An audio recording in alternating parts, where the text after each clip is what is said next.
They looked at her and made their decision in seconds. She wasn't tall or loud, didn't carry herself like someone who had seen battlefields or buried friends. She wore her hair in a neat bun, her clothes pressed, simple, no flash.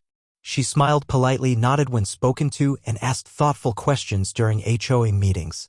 The kind of woman people like to describe as nice, quiet, and helpful. And with that, they boxed her in. They called her a peacetime vet like it was some kind of nickname.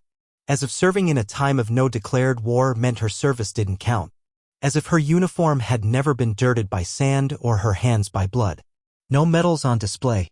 No stories volunteered. Just calm composure and silence. That's all they needed to assume she hadn't done anything real. They didn't ask. They didn't look closer. They assumed. That's the thing about assumptions, they come dressed as logic, as certainty. People think they're being rational, objective, but what they're really doing is projecting a story onto someone else without ever asking to hear the truth. And the story they projected onto her was one of safety, simplicity, and harmlessness. A clipboard soldier. A coffee-run corporal. The kind of woman who enlisted for college benefits and never left base. That's how they saw her. And so they dismissed her concerns when she raised them. When she mentioned security lapses in the neighborhood, they nodded but didn't take notes. When she warned about vulnerabilities in the gate access system, they said, "Thanks, but we've got it covered." Not because her ideas were bad, but because they didn't think someone like her could have insight. She wasn't assertive enough, didn't use the right lingo, didn't fit the mold of a real soldier. They judged her service the way people judge a movie by its poster, quickly, thoughtlessly, and with more bias than they'd admit. It wasn't just the HOA. The local patrol brushed her off too. "You served during peacetime? That's good," one officer said with a smile that didn't reach his eyes. "Must have been a quiet ride, huh?" She didn't respond. She just nodded again. She'd learned, over time, that silence was sometimes the only thing louder than words. Because to explain it all, the missions that didn't officially exist, the nights spent tracking high-value targets through enemy terrain, the deafening crack of sudden ambush would take more than a polite conversation at a neighborhood potluck. And even then, would they believe her? Would they understand the cost she carried in her muscles and memories? But the real lesson, the part none of them knew yet, was how easily we all fall into the trap of equating silence with softness. Of assuming that if someone isn't bragging or barking orders, they must not know anything. That if someone doesn't look like a hero, they probably aren't one. They couldn't see the early mornings she spent on firing ranges or the way she memorized terrain maps like poems. They couldn't see the friends she lost to explosions and betrayal. They couldn't feel the weight of the classified operations she carried inside her, missions even the Marshal wouldn't dare speak of unless they were alone and in code. To them, she was just another face. One they didn't need to take seriously. She was a placeholder in the room, not a presence. That was their mistake. Because every time she sat in silence while others spoke over her, every time they rolled their eyes when she offered a tactical insight, every time they let her suggestion die in the room like it was never spoken, they were missing the warning signs. The quiet indicators that the person they were brushing off had seen more, done more, and survived more than any of them ever would. And maybe that's the saddest part, that the truth was right there if only they'd bothered to look. Not in her words, but in her eyes. Not in her resume, but in the way she scanned every exit when she entered a room. In the calm with which she assessed threats. In the patience she had when everyone else was panicking. She didn't need to prove anything to them. But they needed to unlearn what they thought they knew. Because judgment, once cast, has a way of blinding people to the truth even when it's staring them straight in the face. Her past wasn't something she wore on her sleeve. It wasn't in the way she walked or spoke or carried herself. There were no tattoos marking her unit, no ribbons hanging from her walls, no photos of her in uniform beside grinning comrades. She didn't tell stories at barbecues, didn't correct people when they made assumptions. Most people thought that meant she had nothing to tell. But what they didn't realize was that some histories are too heavy to drag into the light. Some lives are lived in such silence, under such secrecy, that they only make sense in shadows. The truth was buried deep, beneath layers of paperwork that didn't exist, beneath operations with names no one could say out loud, beneath missions that were scrubbed from every official archive. She hadn't served where cameras followed or where generals gave interviews. She was dropped behind lines that didn't officially exist, in places no one was ever supposed to know she went.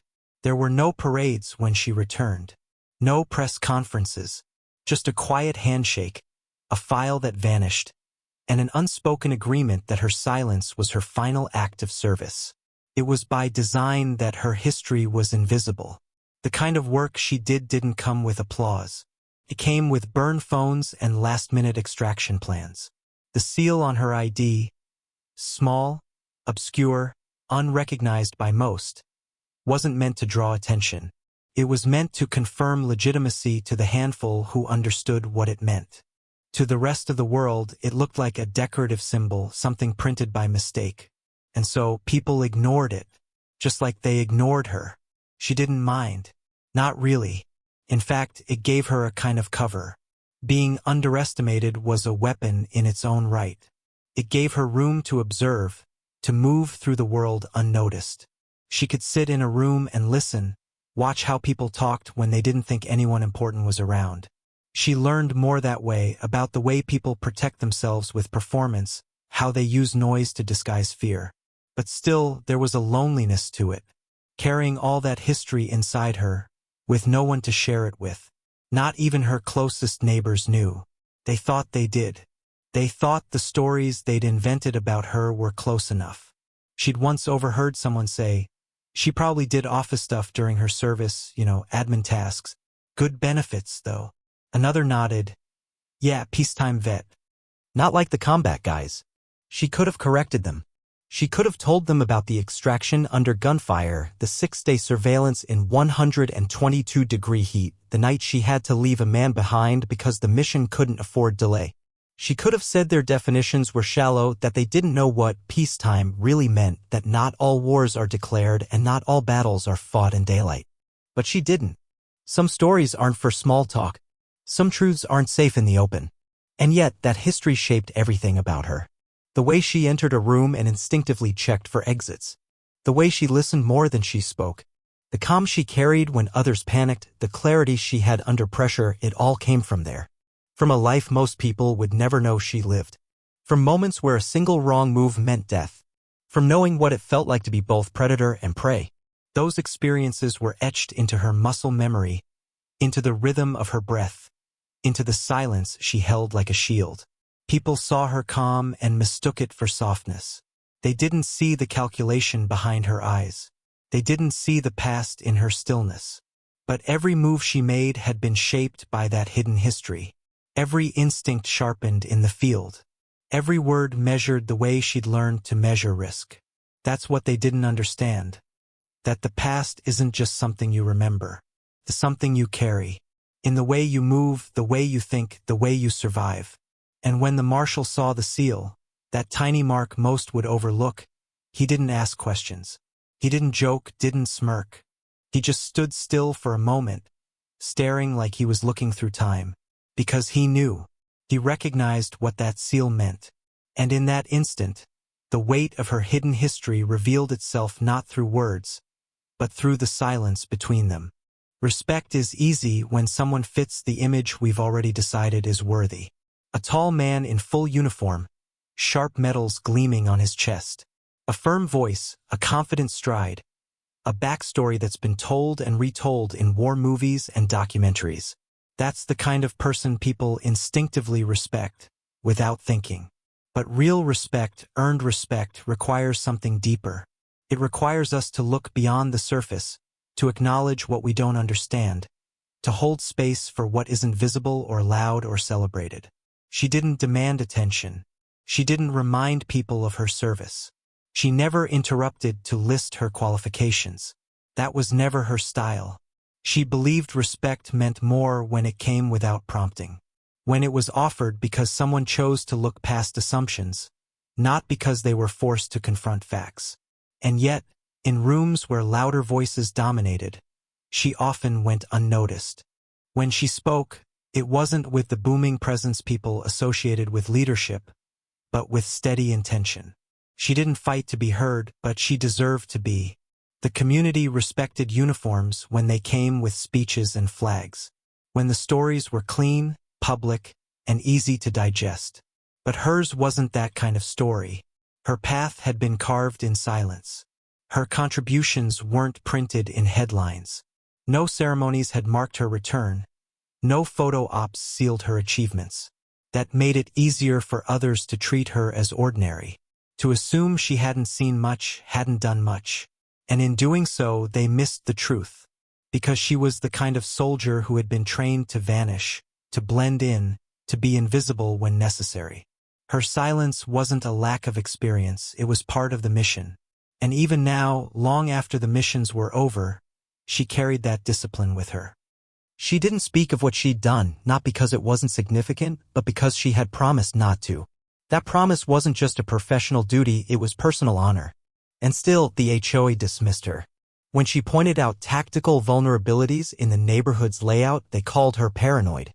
When she recommended adjustments to the emergency response plan, they laughed politely and moved on. Their laughter wasn't cruel, but it was telling. They didn't think she had the background to speak with authority.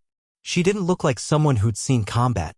She didn't match the image they had of a veteran worth listening to. But respect isn't supposed to be reserved for the visible heroes. It's supposed to extend to the quiet ones too. To the people who sacrificed in silence, who came back changed in ways they couldn't explain, who live among us every day carrying burdens we can't see. That's what they didn't understand. Her strength wasn't in what she said, it was in what she withheld. In the way she offered calm when others spun into panic. And how she always knew what to do when things went sideways. She didn't need to prove herself. But she also didn't deserve to be dismissed. True respect means listening even when the speaker doesn't fit your expectations. It means acknowledging that strength comes in many forms, some visible, some not. And the cost of failing to respect someone like her isn't just personal. It's collective. A community that ignores wisdom because it comes from a quiet source is a community that weakens itself. Every time they overlooked her, they confirmed what she already knew. People respect what they recognize, not always what is real. And yet, she didn't retaliate. She didn't argue. She simply continued showing up, observing, offering insights that were ignored until they proved true. And when that moment came, when the Marshal saw the seal on her ID and his entire demeanor shifted, it wasn't validation she sought. It was recognition. Not applause, not attention. Just a moment of acknowledgement that her silence had weight, that her calm had depth, and that her history, though hidden, deserved to be met with respect. What she had learned over time was that respect built on understanding lasts. But the kind given only to those who shout the loudest or dress the part fades quickly. Real respect takes effort. It asks us to unlearn, to look deeper, to question our instincts. And that is what most people in her community never did. They respected the uniform, the rank, the theater of service. But they never stopped to ask what service might look like outside the spotlight. The Recon unit seal wasn't meant to be obvious. It wasn't designed for recognition by the public or to inspire awe in casual observers. It was small, discreet, embedded in the corner of her ID like a whisper instead of a declaration. To the untrained eye, it looked like an abstract emblem, just another graphic element lost in government design. But to those who knew, those who had been out there and returned, it meant something precise and deadly. It meant she'd been part of something few were ever cleared to know about, let alone join. The seal carried weight far beyond its size. It was reserved for those who had passed selections most couldn't even finish. For those who had walked into places without maps, stayed unseen in environments where every breath might give them away, gathered intelligence that shaped entire military campaigns. The seal wasn't just about skill, it was about trust. The kind of trust that governments invest only in people who've proven they can operate alone, in silence, under pressure that would break others. It wasn't assigned casually. It was earned through missions that didn't appear on any record. Through nights spent watching enemy movement for hours without blinking. Through decisions made in seconds that changed everything. The Recon seal was a symbol of precision, sacrifice, and exposure to risk most soldiers never faced. And even though it was hidden on her ID, it was etched deeper into her than ink ever could be. It marked her as someone who had seen the world in its rawest, most dangerous form and survived it. When the Marshal saw the seal, he didn't need an explanation. He didn't need a story or a speech. His years of service had taught him what that symbol meant. His eyes lingered on it longer than anyone else's had, not out of confusion, but out of recognition. Because he understood what it took to earn it. And just like that, everything shifted.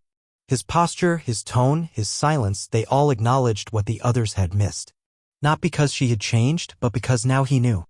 He knew she had been in places where diplomacy failed and only the shadows moved. Where communication lines went dead and the only rule was to adapt or die. Where one wrong step meant never going home. The SEAL meant she had operated under code names and cover stories. It meant she had spent weeks away from any kind of support, gathering intelligence that could collapse or protect entire infrastructures. It meant her judgment had been trusted with lives. That kind of experience doesn't leave you. It changes how you see the world. She wasn't suspicious by nature, she had just learned to see what others didn't. Where others saw normalcy, she noticed patterns. Where others assumed safety, she scanned for risk. That instinct came from the very work the Recon SEAL represented. Years of conditioning, of being the eyes in the dark, taught her to pay attention to what most people missed. That's why she noticed the vulnerabilities in the neighborhood's layout. That's why she pointed out the blind spots in the surveillance system. Not because she was paranoid, but because she was trained to notice things most people never had to think about. The others didn't understand that. They thought she was overly cautious. Maybe even dramatic. They didn't see the reason behind her observations. But every piece of insight she offered came from that background, from the kind of training that wasn't taught in classrooms but forged in field operations where there were no second chances. And the SEAL didn't just mean she was capable. It meant she had been trusted with the kind of tasks that never made the news but shaped outcomes far bigger than the public ever saw. That's the thing about recon units, they don't exist for glory. They exist to prepare, to gather, to inform. They are the invisible architects behind decisions that save lives and avoid disasters. Their victories aren't measured in medals but in missions completed without anyone knowing how close things came to falling apart. No one in the HOA had considered that kind of weight when they labeled her a peacetime vet. No one thought to look closer at her ID, to wonder what a woman like her might carry behind that quiet demeanor. But the Marshal did. He recognized the SEAL for what it was, not a decoration but a warning. A mark that said, this person has done what you cannot imagine, has seen what you hope never to see, and has returned carrying truths she'll never be allowed to speak. They laughed at her behind polite smiles. Not with malice, not openly, but in the way people laugh when they're too confident in their own perceptions. When she raised her hand during meetings and pointed out security flaws or asked questions about emergency protocols, the board nodded, wrote nothing down, and moved on. It wasn't what she said, it was who they believed she was. Their image of her didn't match their idea of someone with expertise. In their minds, she was harmless, soft, a former soldier, sure, but not the kind that had seen danger. They dismissed her in the way people often dismiss those who don't present themselves as dominant. She wasn't loud, didn't throw her credentials around, didn't correct them when they misunderstood her past. She didn't posture or brag. She simply offered information when it was needed and let the rest go. That's what made them feel so comfortable underestimating her. She didn't push back. She didn't try to prove them wrong. She didn't need to. What they didn't realize is that underestimation is a double-edged sword. It offers a temporary sense of superiority, a feeling of control. But when it's pointed at the wrong person, it becomes a blindfold, a mistake, a liability. Because once someone underestimates you, they stop watching you. They stop listening. And that's when the real consequences begin. She had seen this before on missions, in briefings, in operations where commanders had underestimated the strength of the enemy or the terrain or the weather and lost people because of it. She knew how dangerous assumption could be. That's why she never assumed anything about anyone. She read people with care, patience, and detail. It was a habit formed over years of depending on such observations to survive. But in this neighborhood, no one offered her that same consideration. They thought they knew her the moment she walked into the room. The underestimation wasn't just personal, it was structural. They believed authority looked a certain way. They believed real strength came with a certain kind of swagger. So they missed what was right in front of them. Her suggestions could have improved the neighborhood's safety. Her insights could have prevented future incidents. But those chances were lost to ego and habit. The truth was she had been underestimated her whole life. Not just in the military, but before. In school, in early training, in simulations where she outperformed others but was told she must have gotten lucky. She learned to stop expecting recognition. Instead, she focused on outcomes. Let them think what they wanted. She knew what she was capable of. And she let that be enough. That quiet confidence is what confused them. People are used to those with experience being loud about it. They want stories, declarations, something to signal importance. She didn't give them that, so they assumed she didn't have anything to say. But in reality, her silence came from discipline, from the understanding that real strength doesn't need to shout. It watches, waits, strikes only when needed. And when that moment came, when the Marshal recognized the Recon seal on her ID, the room shifted. The same people who had once rolled their eyes leaned forward. The silence around her turned from indifference to tension. That one symbol, invisible to almost everyone, turned their certainty into regret. Because now they had to wonder, what else had they missed? What else had she seen? What moments of quiet warning had they laughed off that might have kept them safer, wiser, better prepared? The regret didn't come from guilt. It came from realization. Realization that they had treated a resource like a decoration. That they had spoken over someone who'd once been trusted to guide multi-million-dollar missions with lives on the line. It was too late to undo the times they had dismissed her input, too late to go back and ask better questions, to listen with intention instead of politeness. And yet, she wasn't angry. That wasn't her way. She knew underestimation was human. Predictable, even. She had used it to her advantage in the field many times, letting the enemy believe she was no threat until it was too late. But it was different here. These people weren't enemies. They were supposed to be her community. And that's what made their regret sting, not for her, but for them. Because they hadn't just underestimated her. They had underestimated the value of vigilance, the cost of ego, and the danger of assuming that someone's story ends where your imagination does. She never needed to raise her voice to command a room. There was something in the way she carried herself, measured, composed, deliberate. It wasn't arrogance or force, it was the quiet kind of strength that comes from knowing exactly who you are and never needing anyone else's permission to exist that way. That's what people often missed. They were too busy looking for fireworks to notice the steady glow. Too focused on outward power to recognize the unshakable resolve beneath her calm. She had learned long ago that silence was a tool. In her line of work, it was often the most important one. In recon operations, noise was death. Movement was exposure. Emotion was a luxury. You stayed alive by being still, by being patient, by being absolutely sure of your next move before you took it. That mindset never left her. Even in civilian life, it shaped everything. The way she waited before speaking, the way she assessed a situation in full before responding, the way she chose not to react to provocation unless it served a purpose. But people confused that silence with passivity. They mistook her patience for inexperience, her soft tone for insecurity. They didn't realize the restraint it took to hold back, especially when you knew you were right, especially when you had lived through situations where the stakes were measured in lives, not homeowner votes. She watched people flail for attention, speak just to fill the air, argue over minor points as if conflict made them seem more authoritative. She'd seen that before too, in briefing rooms and chain-of-command squabbles, and it had never impressed her there either. When she offered ideas in HOA meetings, she didn't sell them. She simply laid them out with quiet clarity. No dramatic tone, no persuasive flair, just facts, logic, and strategy. And because of that, her words often went unheard. Not because they lacked value, but because people are conditioned to listen to volume, not substance. They're taught to associate leadership with dominance. And so they overlooked her again and again. What they failed to understand was that her kind of strength didn't need validation. She had been in situations where no one came to help, where the only voice she could rely on was her own. She had made impossible decisions in impossible moments, and those decisions had saved lives. That kind of experience changes you. It strips away the desire for applause. It teaches you that doing the right thing matters more than being seen doing it. Still, it wore on her, this constant need to prove herself in subtle ways. Not through confrontation, but through consistency. Through always being right, even when no one listened. Through offering help without demanding gratitude. Through showing up, staying present, and refusing to be bitter even when she was overlooked. That was the true weight of her strength, not just what she had survived, but how she carried the aftermath with grace. There was a reason she never told war stories, never described what she had done to earn that recon seal. She believed strength wasn't in the telling, it was in the living. In being able to walk through the world without needing it to acknowledge your pain.